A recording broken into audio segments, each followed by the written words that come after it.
Welcome to Target. I'm Paula Durant from the Congregational Church, your host. In keeping with our philosophy on the program to have a broad range of topics and sometimes be involved in important community concerns, my guest this evening is L Mason Neely, who works for the municipality of East Brunswick. He is the Director of Finance, one of the 7 directors appointed at the recent council meeting. I felt that there was much about the Office of Finance that's been in the community mind and discussion these days, and it might be very good if we had Lou on and learned a little more about how his office operates and who he is. So I'd welcome you. Well, thank you. It's a pleasure to be here this evening. And you're the Director of Finance. So let's begin talking about finance. What does your office do? Well, my office is technically the controller of the fiduciary responsibilities for the community, which means that the controller of the money. We receive the revenues that come into the community and we disperse the revenues. That's the primary function. And there are 2 or 3 secondary functions which you were sharing with me that I didn't know, and I think it'd be well if we... Well, besides receiving the money and dispersing it, while we have it for a temporary time, we want to be good stewards of it. And we try to invest that, so we maximize interest on that. At the same time, I manage the water utility, the production and the reading of meters and the billing for that. The Division of Construction and Inspection is an area that reports to me, so that all of the homes that are being built and inspected by the various officials, the plumbing and building, electrical and fire inspector, and then finally the parking utility and the commuters. The park and ride. The park and ride. So your office must be a very busy one. Indeed, I find it to be. So today, my focus today, I found it interesting that you do anything else than manage the finances of the township, and I wanted to let that be known. But I would like to talk for a while about where does the township get its money? Well, from the people who are watching this and the rest of the citizens, and that comes in about 3 different ways. Property taxation is the backbone of local government. And in East Brunswick, we collect in property taxation about $37 million. That's dispersed in 3 ways. The town keeps $7 million of it. The majority of it goes to support the Board of Education, and about $9 million goes to the county as our proportionate share of county government. I'd like to make that real clear, because it sounds surprising to think that $37 million is the municipal budget, but that's not what you just said. You said right. You collect $37 million, 7 of which goes to make up our municipal budget. That's right.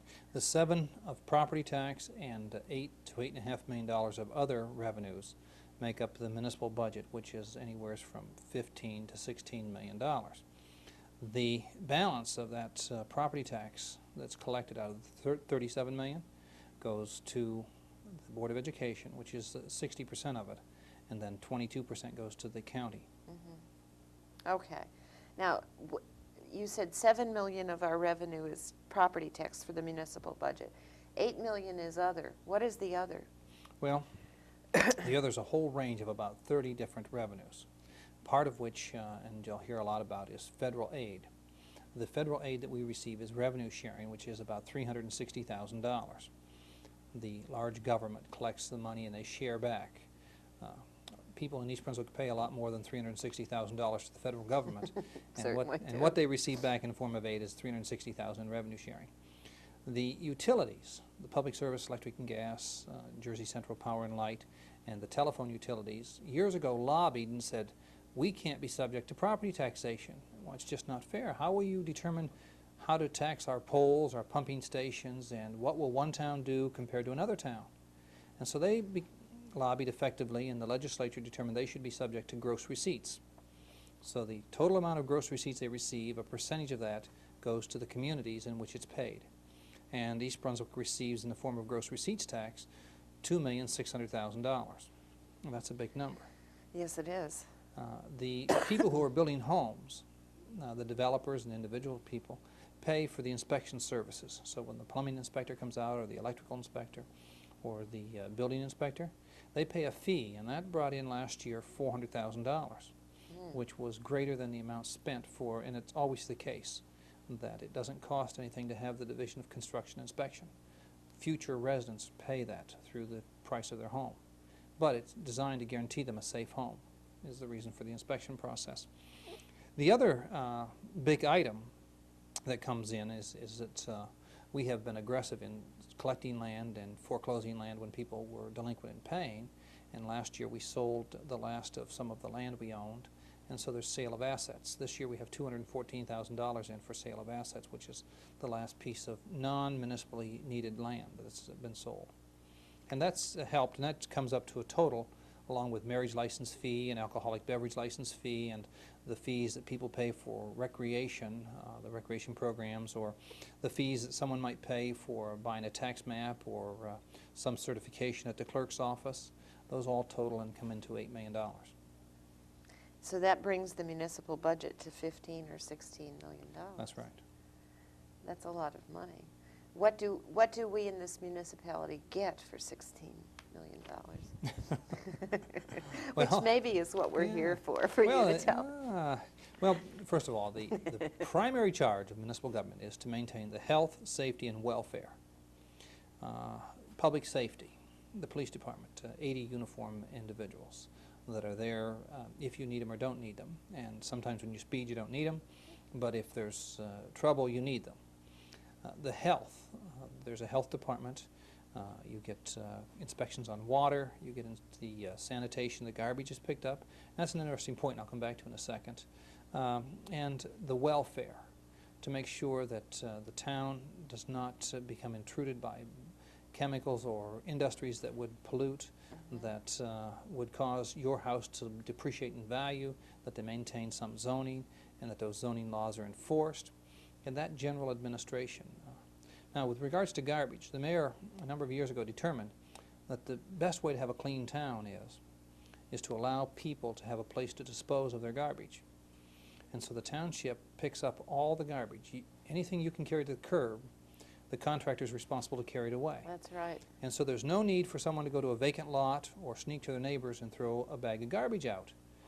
As you go to some of the cities, you'll see garbage all over the place.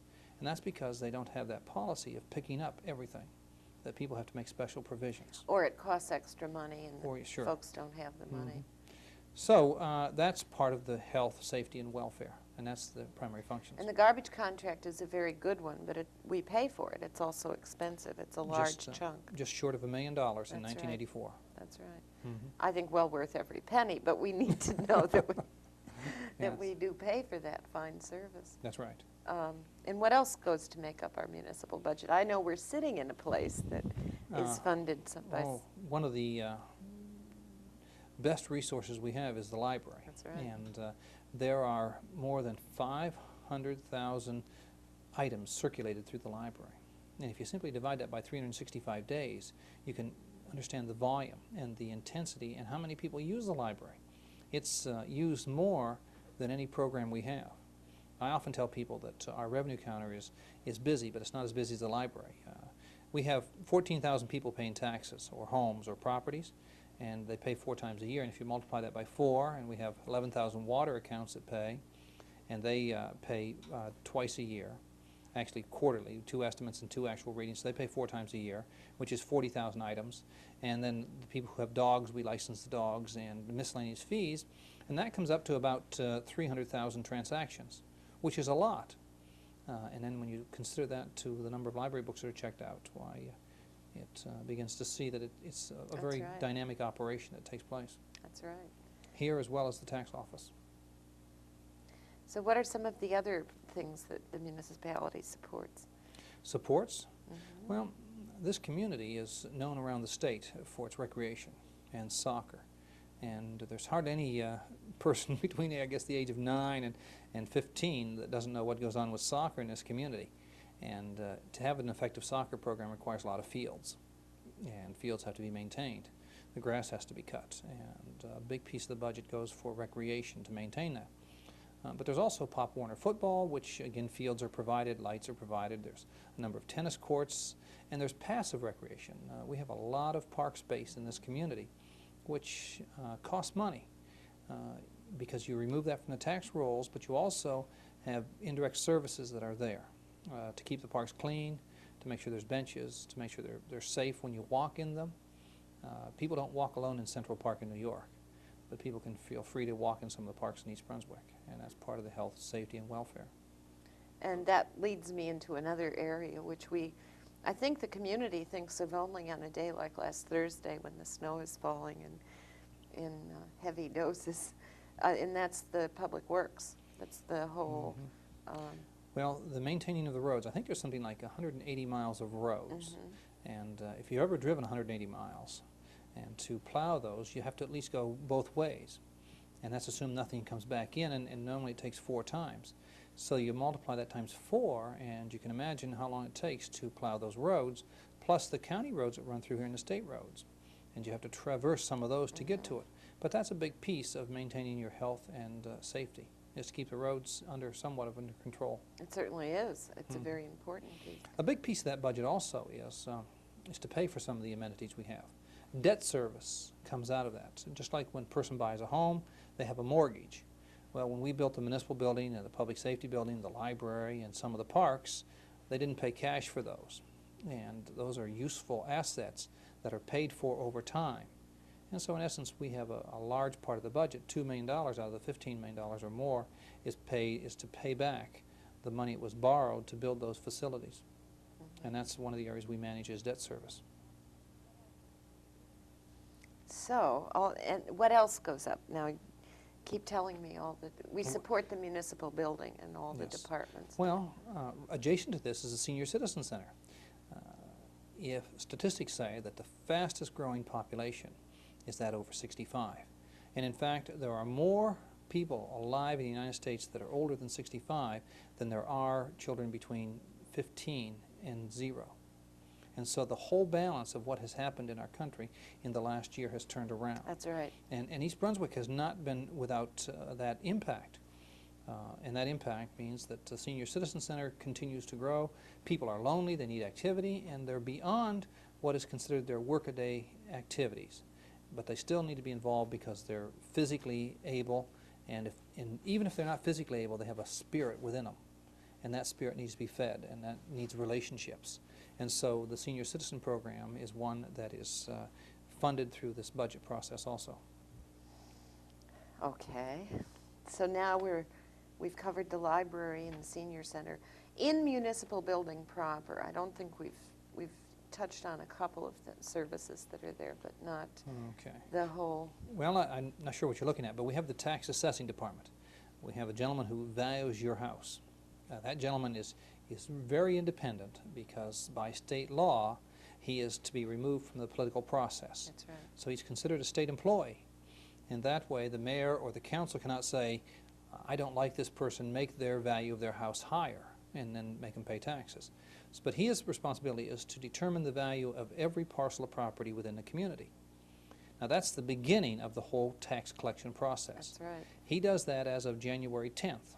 Value is determined of October 1st the prior year, and he has from October to January to write down each home and declare the value, which is done through a computer, but with his input on determining value. That becomes the tax rolls, which then the Revenue Office will bill to the homeowners sometime in June. And that bill will be based upon the need that's determined by the 3 levels of government, divided by the value of property within the community, as determined by the assessor. And then the collector of revenue will collect those in quarterly installments. Once collected, it's turned over to my office, which the Revenue Office is also part of my office, the tax collection. But that for investment and disbursement and control and accounting. And now that's one aspect of it. Also within that municipal building is the clerk, which is the primary liaison to the council, which are the representative people who represent the community.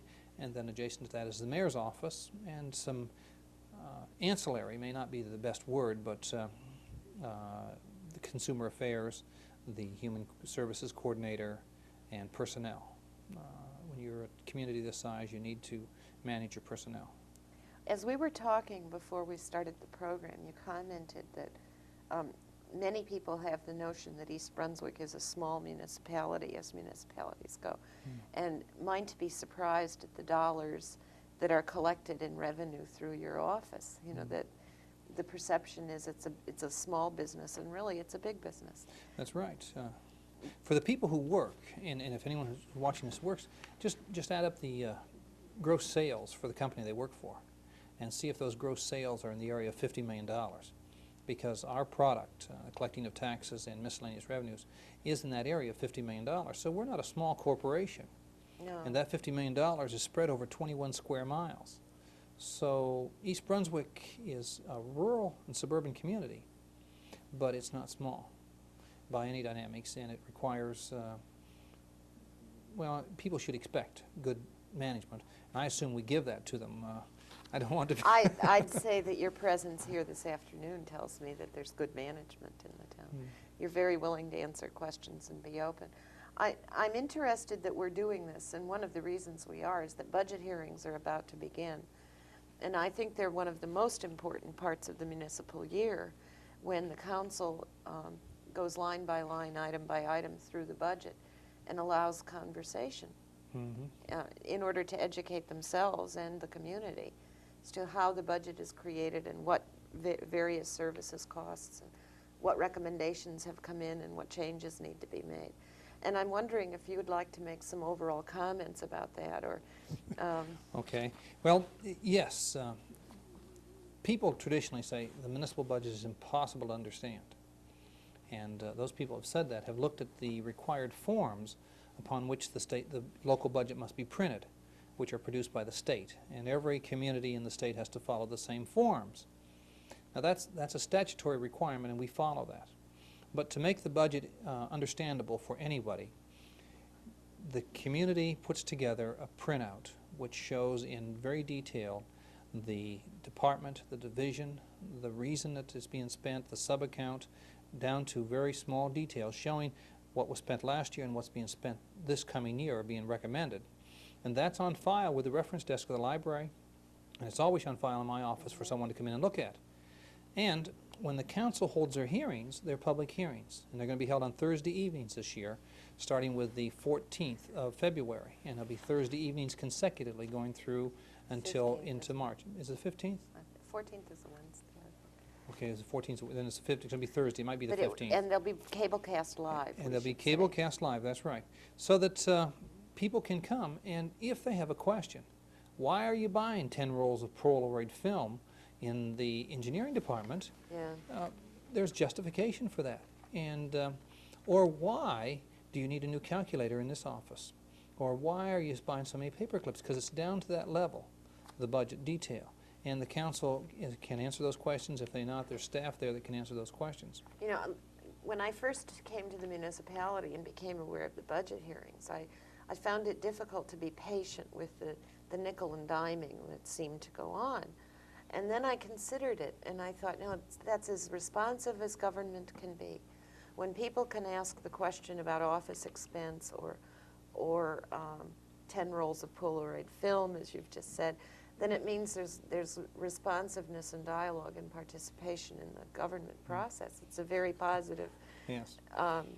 One of the illustrations I like to use about this community, because this community is really a special community, and people are involved.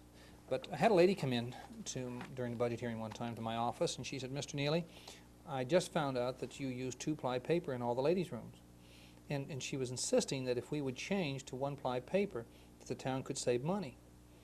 And I mean, that's an incredible level of detail that someone from the public would come in and deal with that. It just blew me away. Yes, and did you? No, I did not agree with it. I said that is a wonderful story. And sometimes I think when we economize in our own households, we want the world to be doing the same sort of economizing. And the fact that you would give the woman your patient time is a lovely statement about the municipality.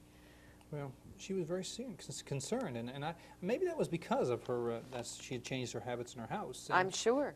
But the economies that someone uses in their home, if they're sound, should work with the town. And we're willing to receive any recommendations along those lines. And I'm sure that that you will respond, you know, if it's an economical suggestion, you'll follow it. Certainly will. That's what you're saying. Mhm. So we're having budget hearings come up, and they begin in February 14th or thereabouts. Right. And they will go on until the budget is analyzed line by line by line. Well, there is a time when that must end. The state law says that the council must introduce their budget, which means let the whole world know what the budget is going to be. And that has to be on February 11th. It says February 10th unless it's on a Sunday, so February 11th is a Monday. So on Monday, February 11th, the budget will be available in detail from the beginning with the council's budget that goes all the way through to all of the mandatory expenditures for Social Security and right on through. So every detail will be available.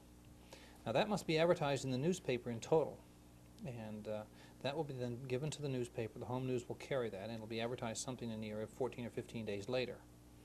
And they have up until March 20th to conduct their own internal review, and by law they're required to hold a public hearing and request that the public come in and comment on the budget and receive that comment. If they agree with the public, they can modify the budget. If they don't, they can adopt the budget.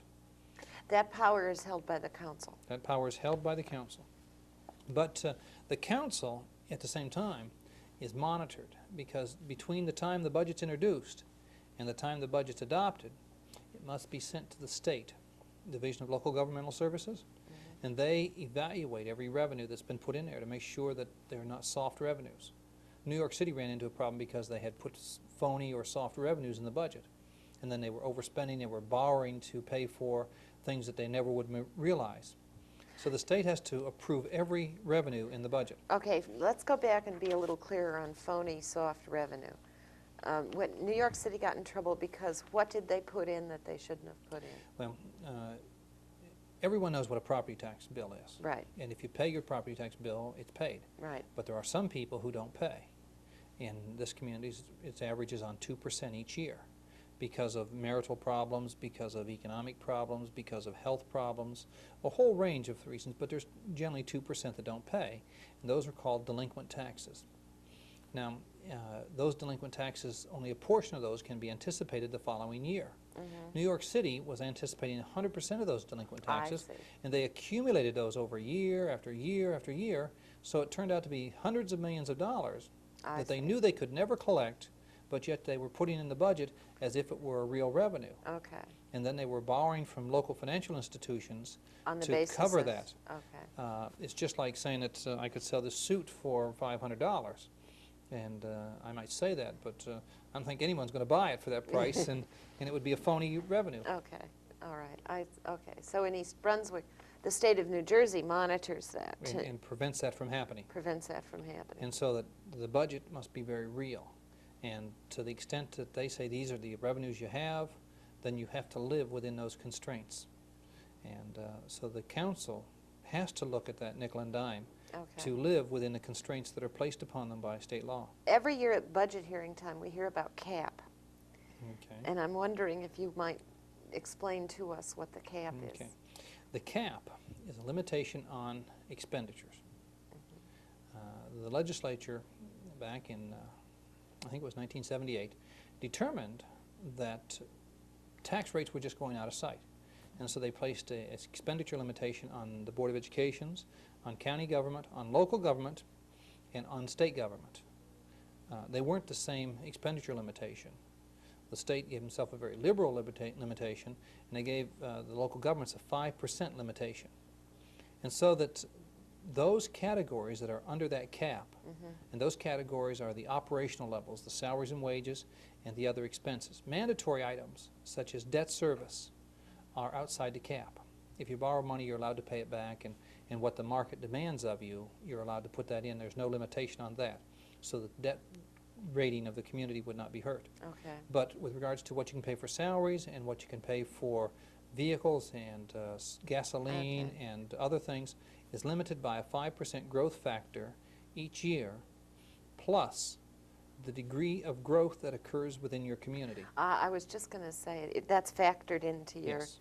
to your cap. It would need to be factored in a community like ours. Right. The value of growth from 1984 to 1985 in East Brunswick is in the area of $50 million. So people have seen a lot of building going on. That building has been valued by the assessor in the area of $50 million. And so that you don't get to spend $50 million, but you get to spend a percentage rate of that, and the percentage rate is 1/2 of 1%. Okay. So we get 1/2 of 1% of that $50 million plus the 5% expenditure limitation. Which is factored into the new budget. Which is the amount, and that's the ceiling, or the most that the council can spend. Okay. So within those constraints, with that income, we're about to receive the new budget of the municipality. We have about 2 minutes left. Okay. And I'm wondering if in that 2 minutes there's anything you would like to add that we've neglected to discuss or emphasize that you feel is important. Well, the thing I really would say is that if someone's confused or someone hasn't understood what you and I have said, that my office is open, and by golly, just come in and I'll spend the time with them, because we're not without reach. We want to be available, and if you have an honest question, an honest concern, we want to answer it. And we want to receive it, because we do believe it's government of the people. Thank you. I think that I would like to support that. I've lived in several municipalities and communities, and never have I lived in one where the government, the officials of our government, are more willing to dialogue about their work and their plans and their lives. So I appreciate very much that you've been here today, and it is reflective of the response of government in our community. Thank you, Lou, very much. This is Paula Durant from the Congregational Church. Thank you for watching Target. Good evening.